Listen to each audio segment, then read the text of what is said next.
Just a quick note at the beginning of this video. A couple of times in this video, I say mass hysteria. And every time I say that, I meant to say mask hysteria, but it didn't quite come out right.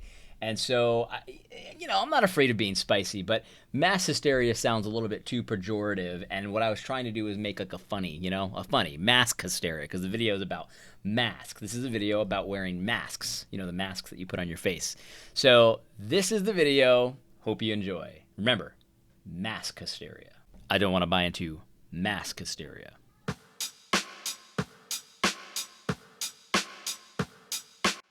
So I have a few minutes before my next phone call, so I wanted to do a quick video about coronavirus, which I haven't done in weeks and weeks and weeks, because I haven't been on Drudge Report for weeks and weeks and weeks, so I didn't even really know this was a big deal anymore. But apparently people are as scared as ever, in fact more scared than before, which I don't quite understand, but hey, it's okay. Everyone has their own agendas and their own feelings on the issue and all of that kind of thing. But I've seen a number of times on Twitter in the last few days people lamenting and just very concerned that they can't understand how any Christian would be against wearing masks. And so I figured I'd just explain it to you, because I am a true and honest and rational and reasonable anti-masker. That's right.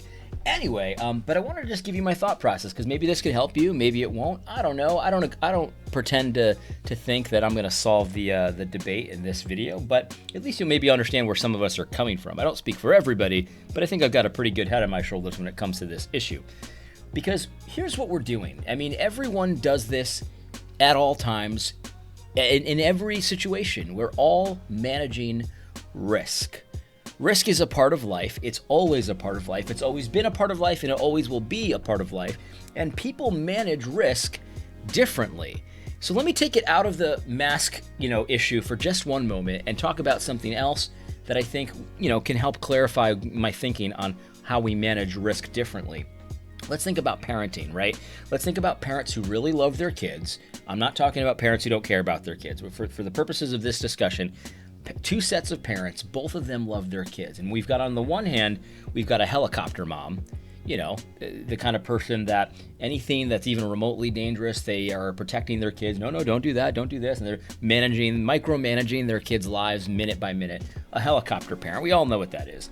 And then on the other hand, you've got a free-range parent.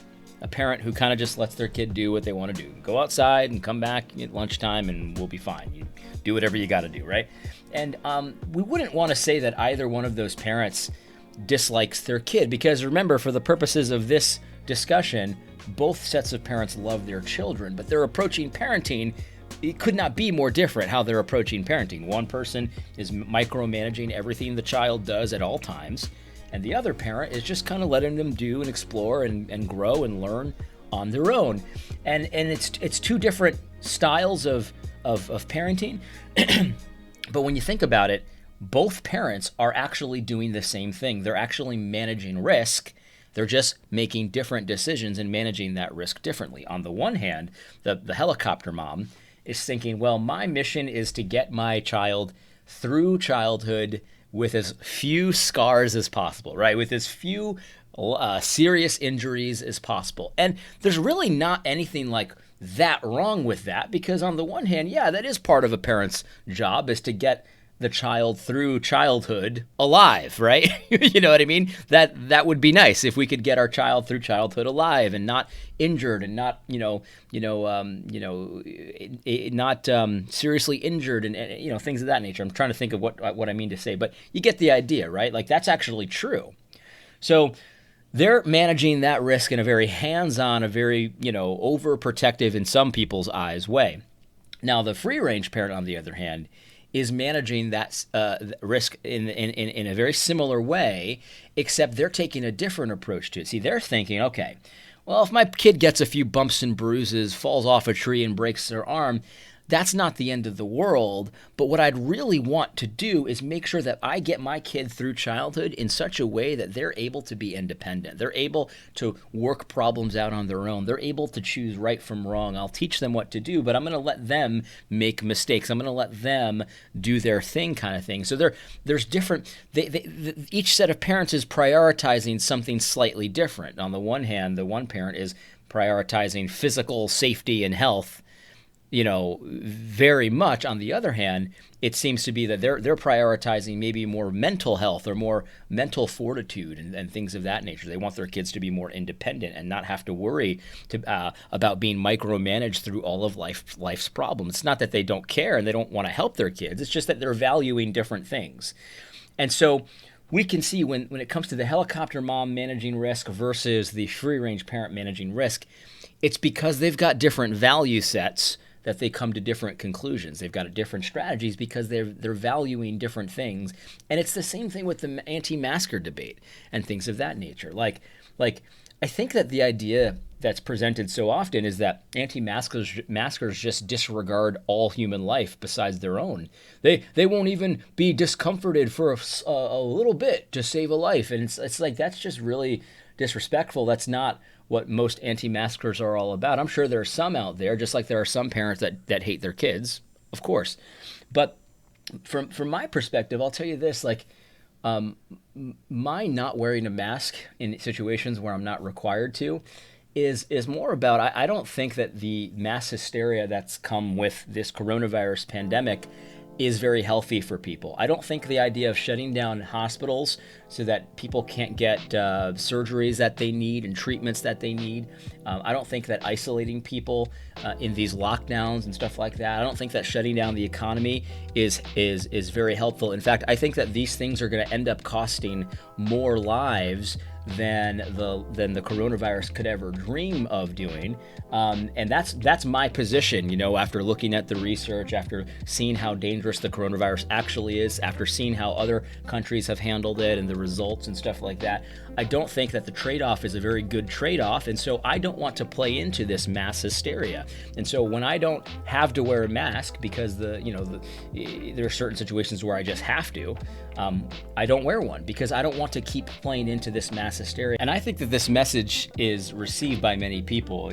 I've joked about it, but it's really true. Like, I'm walking through these stores and most everybody has a mask. I don't have a mask, and I'll pass. The other day at the grocery store, I passed this lady, and we, gave each other the nod kind of thing. And it's definitely, there's some camaraderie there, because it's like, oh yeah, you too? You're not buying into this hysteria either? Okay, it's good for you. And I think people are seeing that, and that's why people get so furious about it, because people get really mad when you're not buying into the things that they're buying into. They get really mad a lot of the time. Not everybody. I mean, there's some people, most people just, wear their mask, they mind their own business, right? Like that. I'm not talking about those people. I'm talking about the people like the Karens, the people that get all upset that you're not wearing a mask and stuff like that. Those people are furious that you don't believe the same thing that they do. It's almost like an attack on their own existence. You know what I mean? Like, they just can't imagine someone disagreeing with them to such a degree that they have to, get all snippy because you're just literally not wearing a mask. I don't think it's healthy to buy into the hysteria and to spread that message far and wide. I think people are going to be hurt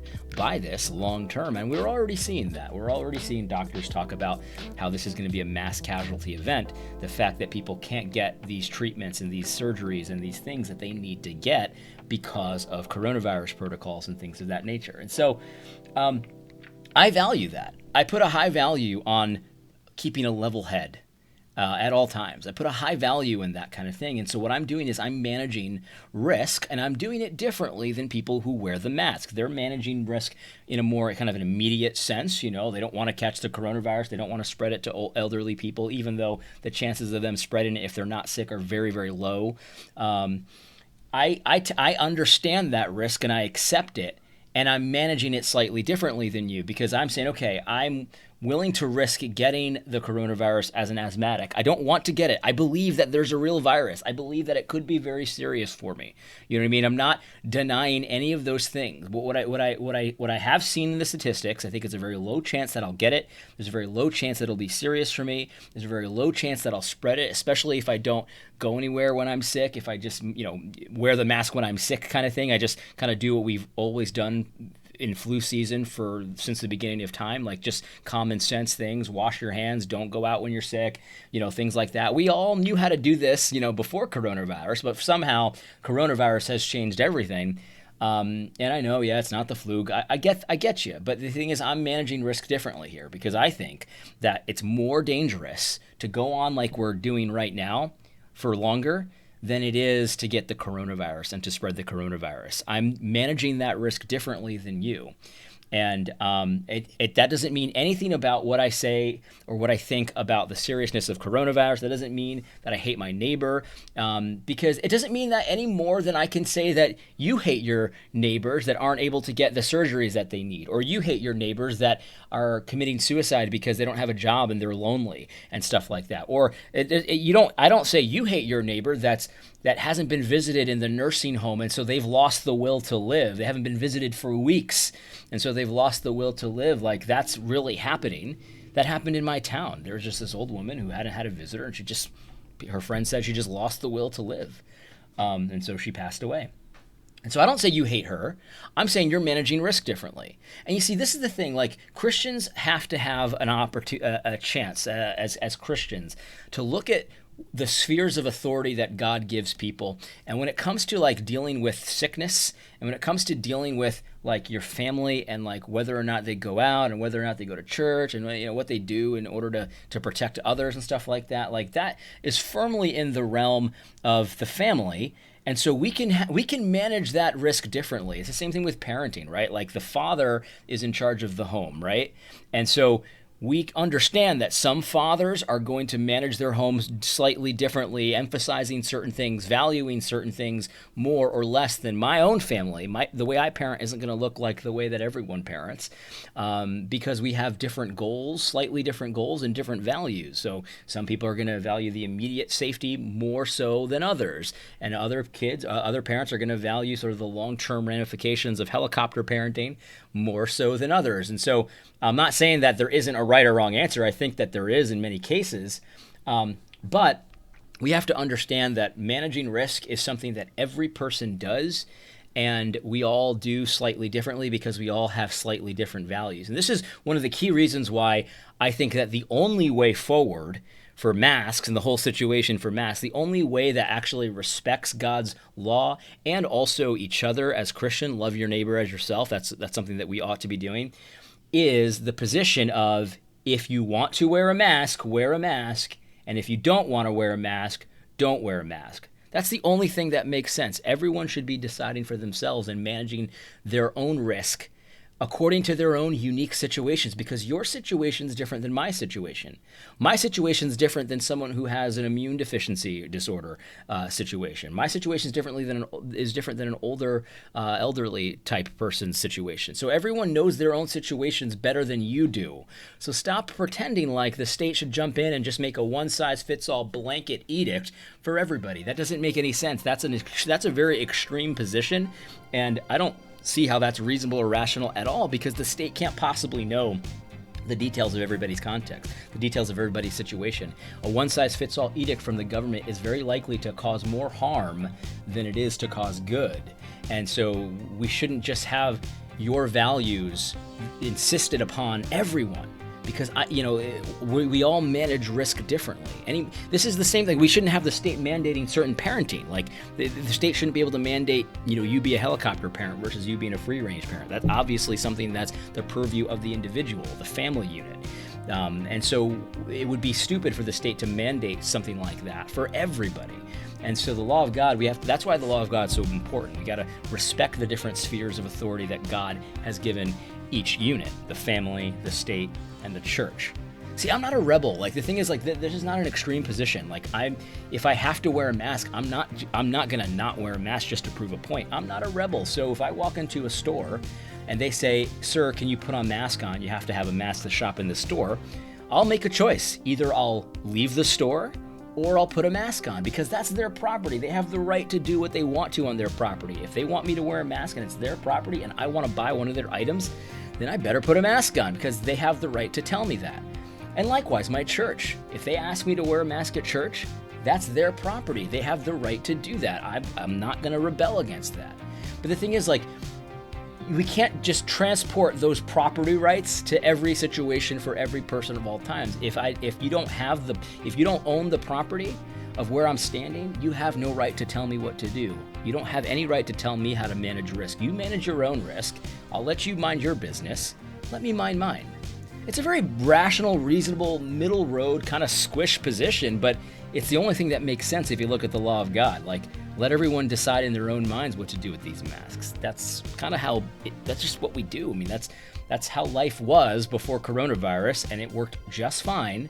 And it'll continue to work just fine if we just rediscover that the fact that everyone manages risk differently, and that's part of what makes this country great.